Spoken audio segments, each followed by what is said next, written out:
Es bien sabido que el iniciador del movimiento protestante fue Martín Lutero, pero estaba viendo que hay algunos personajes de la historia previos a Martín Lutero que ya habían desarrollado ciertas ideas que después fueron adoptadas por no solo Lutero, sino por muchos otros pensadores, reformadores, fundadores del protestantismo. Entonces quería hablar con respecto a ese tema y con respecto a qué fue lo que los llevó para desarrollar este tipo de ideas, que en general problemas dentro de la iglesia. Entonces, el origen del protestantismo es antes del protestantismo. ¿Por qué? Porque ocurren situaciones, tanto políticas, religiosas, sociales, que llevan a ciertos teólogos, ciertos sacerdotes, pensadores, etcétera, intentar buscar alternativas a estos problemas, que a su vez ocasionan más problemas. Entonces, bueno, ¿a qué voy? Voy a hablar sobre estos tres personajes que son Pedro Baldo, John Wycliffe y Jan Hus. ¿Sí? El primero de ellos, Pedro Baldo, fue un comerciante adinerado originado de Lyon, Francia, que vivió entre el 1140 y el 1205, o sea, bastante tiempo antes de que comenzara la Reforma Protestante. Y tratando de acercarse más a Dios, porque era un hombre de mucho dinero, regaló todas sus posesiones y se dedicó a predicar el Evangelio a partir de ese momento. Entonces, con el dinero que tenía, manda a hacer una Biblia en su idioma, que está también la leyenda de que estaba prohibido tener Biblias en la lengua vernácula, o sea, en la lengua de cada lugar. No estaba prohibido, más bien era muy caro, pero pues como él tenía dinero para mandar a hacer una traducción de la Biblia, la manda a hacer y todo lo demás que tenía lo regala y se dedica a vivir en pobreza. Jamás hizo, digamos, votos monásticos ni nada por el estilo, pero sí se dedicó a predicar el evangelio leyéndolo en público y a motivar a más personas a hacer lo mismo.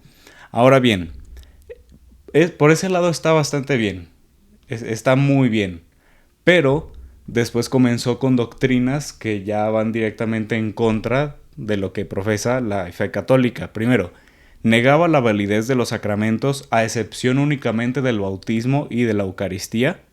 Entonces, para él estos eran los únicos dos sacramentos, digamos, reales.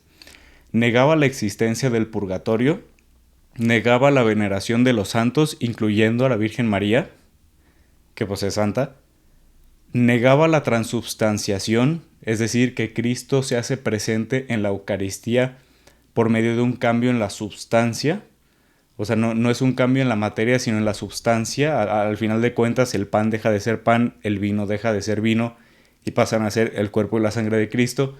Bueno, este señor, Pedro Baldo, negaba que eso sucedía.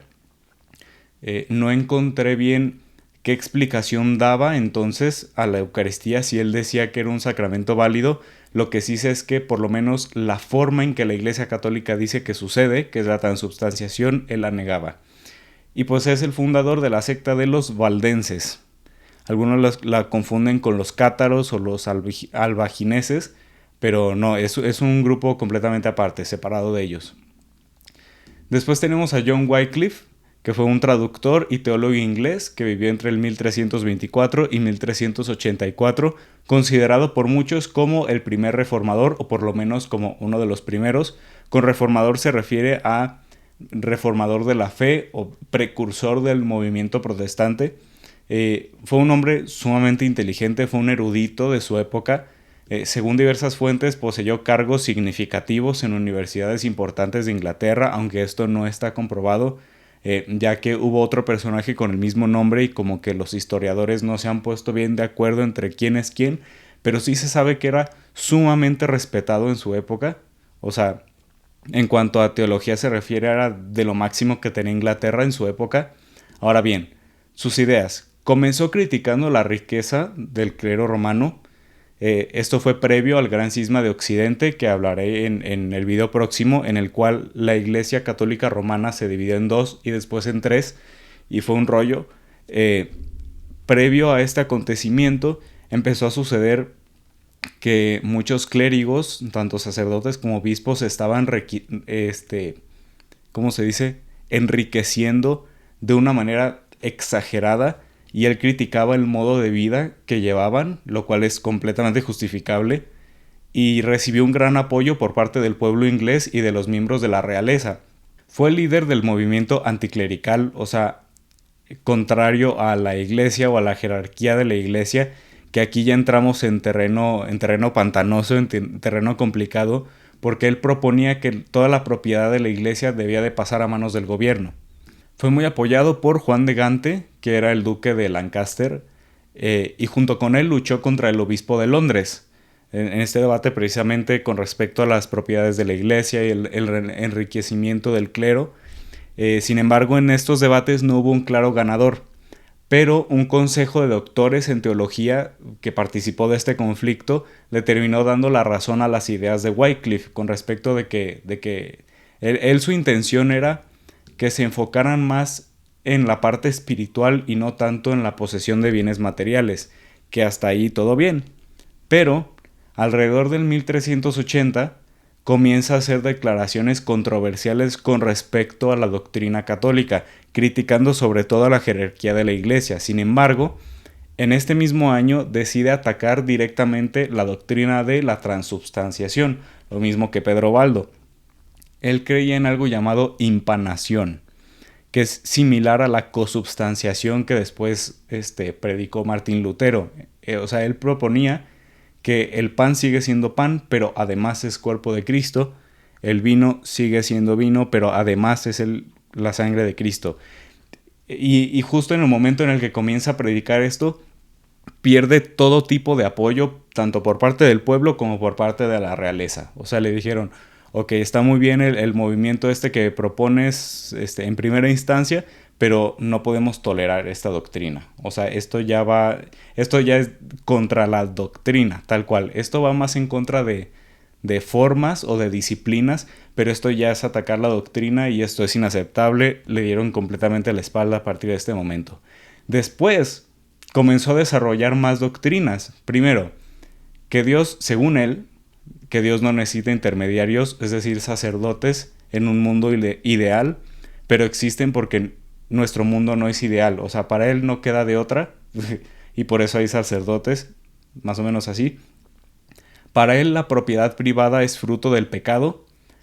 Muchos de sus seguidores después terminaron, de sus seguidores y de sus sucesores, terminaron desarrollando muchas ideas que después le dieron forma al comunismo.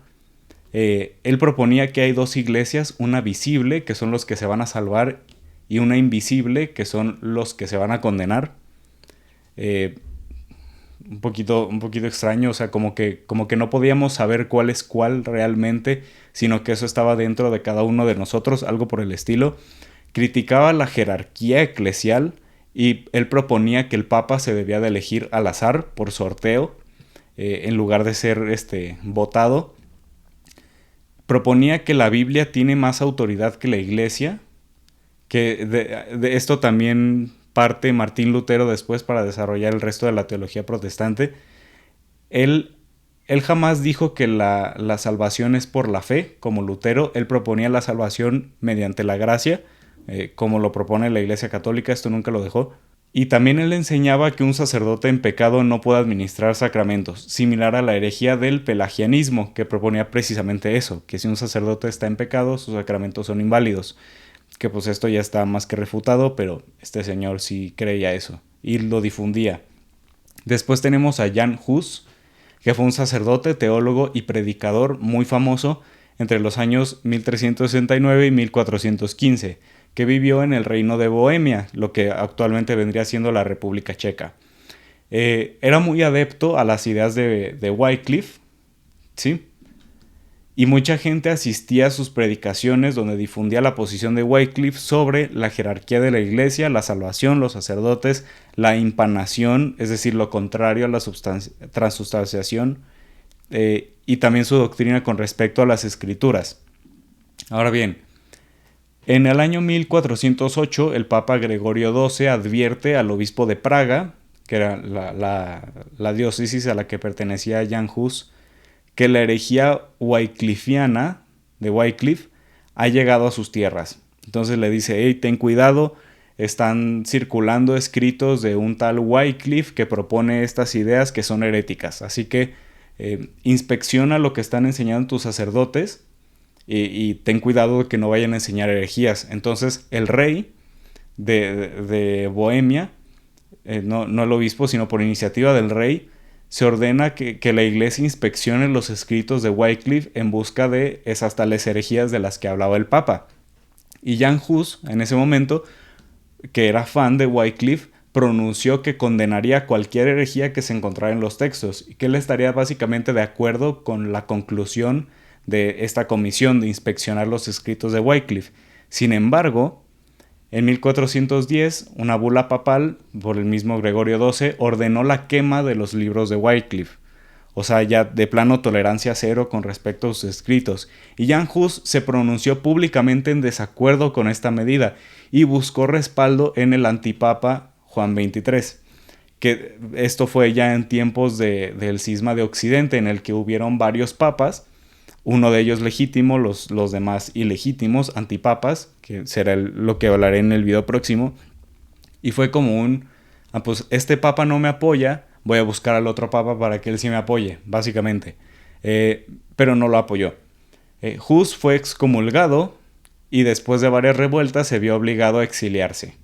Sí, hubo una orden de que lo tomaran preso, pero jamás hicieron caso a esa orden. Él solito decidió irse, hasta que en 1415 es condenado por el rey Segismundo, el rey de Bohemia, a morir en la hoguera, y así es como muere Jan Hus. Ahora bien, si bien es justificable los motivos iniciales de los movimientos de estos hombres, o sea, sobre todo hablando de Pedro Baldo y John Wycliffe, con respecto a los problemas que tenía el clero en aquellos momentos, el apego tan fuerte a las cosas materiales, realmente lo único que hicieron fue quejarse. Y ese es el mayor problema que yo veo con este tipo de movimientos. O sea, se detecta un problema en la iglesia, que es un problema real, y en lugar de buscar solucionarlo o actuar para solucionarlo, se busca señalar a los culpables y esperar que ellos hagan algo, y si no, me separo. Y creo que no va por ahí, porque a ver, mientras Pedro Baldo criticaba al clero que se enriquecía y que vivía de forma muy contraria al evangelio y se la pasó toda su vida criticándolos, en ese mismo momento San Francisco de Asís, que veía los mismos problemas y estaba en desacuerdo con esas mismas situaciones, él estaba fundando la Orden de los Franciscanos, donde originalmente 13 hombres, entre laicos, diáconos y sacerdotes, se fueron a vivir a una choza, comían de la basura, predicaban el evangelio, lo predicaron por toda la Europa medieval, pelearon en la Cuarta Cruzada. O sea, si tú llegas con el político corrupto y le dices, oye, deja de ser corrupto, no va a dejar de ser corrupto, está muy a gusto donde está.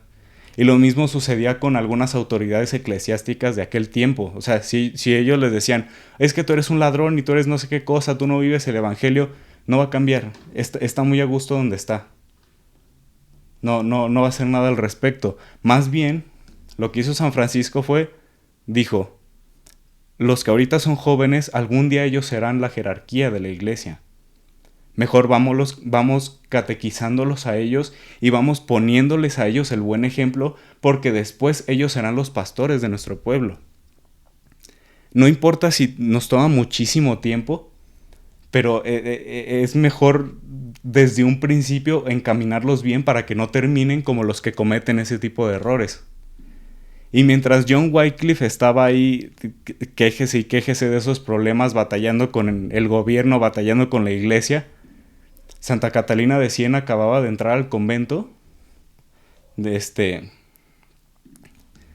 y mientras John Wycliffe se estaba queje de más o menos los mismos problemas de los que se quejaba Pedro Baldo, que continuaron por muchos siglos, mientras él se estaba queje con los papas y que no lo dejaban predicar y cosas así por el estilo, Santa Catalina de Siena fue directamente a hablar con el papa, a decirle sus verdades y a decirle, esto que está haciendo no está bien.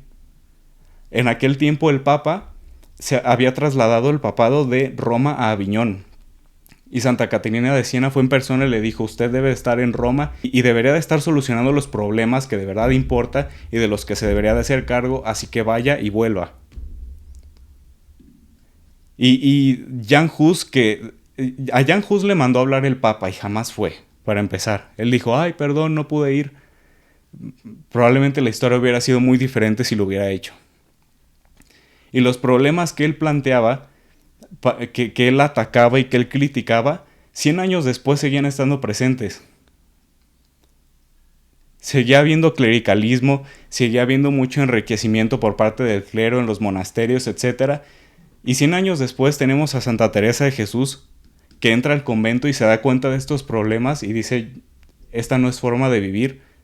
Y en lugar de estarse quéjese y quéjese y querer envenenar las mentes de las personas, fue y buscó la forma, le dieron la espalda muchísimas veces, pero fue y buscó la forma una y otra vez para abrir ella su propio convento, los Carmelitas Descalzos. Esa es la diferencia entre alguien que está muy a gusto predicando desde su púlpito y alguien que de verdad va y resuelve el problema y va a donde tenga que ir y pelea con quien tenga que pelear, porque de eso se trata. Entonces, esa es la diferencia entre un disque reformador que lo único que hace es quejarse y envenenar la mente de las personas, y alguien que de verdad reforma, alguien que de verdad ve el problema, busca la solución y ataca el problema desde su raíz, desde el centro, que no es la doctrina, es la disciplina, es la forma de vivir esa doctrina, pero no negando la doctrina. Si te gustó el video, te invito a darle like, suscríbete, activa las notificaciones, guarda este video en algún lugar si te fue de utilidad. Muchas gracias y nos vemos pronto.